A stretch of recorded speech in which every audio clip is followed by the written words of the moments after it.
mwiriweho neza bakurikiye Kisonga TV, ni bamwe tubagezaho amakuru atandukanye, gusa uyu munsi tugiye kubagezaho amakuru arimo aragenda avugwa hano ku isi agenda acicikana. Gusa uyu munsi tugiye kubagezaho amakuru ajyanye na coronavirus, aho Minisiteri y'Ubuzima imaze gutangaza nonaha ku itariki 15 Werurwe, bimaze kuvuga ko mu Rwanda hamaze kugira abandi bantu 4 bamaze kwandura iki cyago cyangwa se iki cyorezo cya coronavirus. Ubwo ni ukuvuga ngo mu Rwanda hamaze kwandura abantu 5.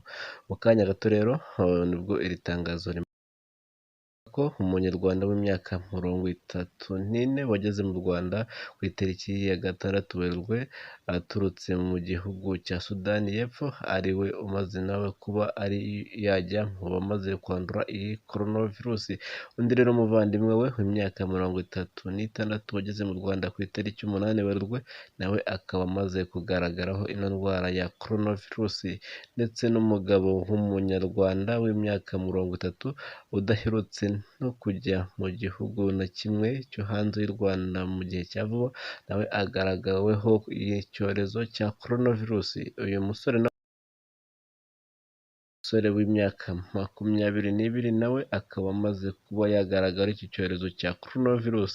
Uyu musore akaba afite ubwenegihugu bwa Uganda, akaba yaraje mu Rwanda ku itariki 15 Werurwe aturutse muri London mu Bwongereza.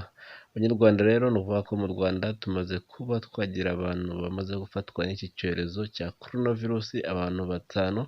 Mu Rwanda rero tugomba gukaza ingamba duharanira kuba twakora isuku aho ari hose, cyane cyane ku ntoki, ndetse tunambara akamasike cyangwa se agapfukamunwa, twirinda kugenda dukorakoranaho cyane cyangwa se kujya ahantu mu kivunge cy'abantu benshi, ndetse no kuba ubwacu twakirinda guhobera n'abantu, kandi no gukaraba amazi meza n'isabune. Iyi ni Kisonga TV, wakora subscribe kugira amakuru meza nk'aya ngaya 5/5 azajya.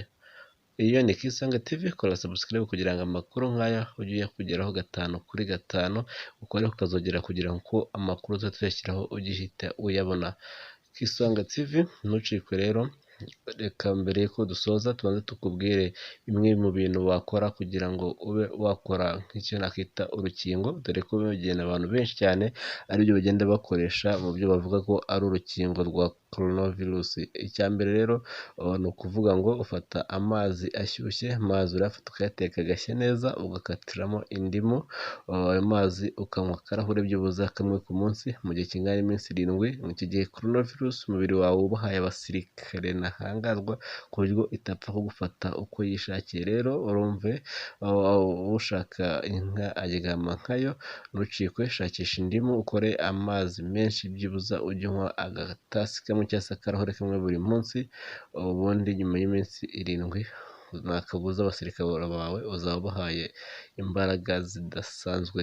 Rero Abanyarwanda, nk'uko bisanzwe, mureke dukomeze dukore isuku, dukarabe intoki, kandi twirinde, dukurikize amabwiriza arimo aratangwa na leta, cyane cyane Minisiteri y'Ubuzima, kandi ikiruta byose dukurikize amabwiriza baduha, ubundi dusenga Imana idufashe, ariyo kuko niyo itwifitiye mu biganza byayo. Ntabwo nabura kutabashimira ku mwanya wanyu mufashe. Rero andi makuru kuri coronavirus ku buryo burambuyeho murayagezwaho mu gihe gito cyane, arimo aratunganya kugira ngo aya makuru naza kugucika, kandi habamo n'ingenzi kuko harimo n'uko wayirinda ku buryo budasanzwe bushyashya bwavumbuwe n'abashakashatsi. Kora subscribe amakuru nk'aya ntazajye agucika. Njye rero hora urekerejwe cyangwa se urashingwa no kuba nakugezaho amakuru yihuse kandi afite ireme. Ngewe Prote, ukora subscribe kugira ngo ubane natwe akadasohoka.